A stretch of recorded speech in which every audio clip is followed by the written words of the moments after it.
You ask Tiger to solve.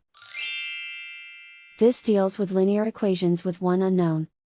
The final result is y equals -100. Let's solve it step by step.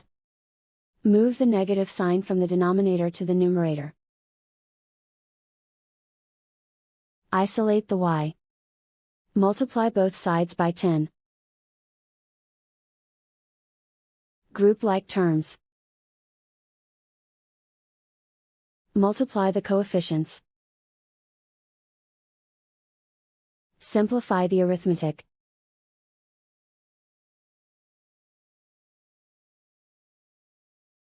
Convert the y into a positive number.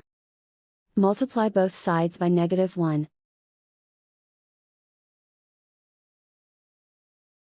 Remove the ones.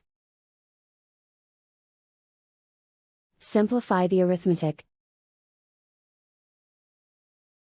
And so the final result is y equals -100.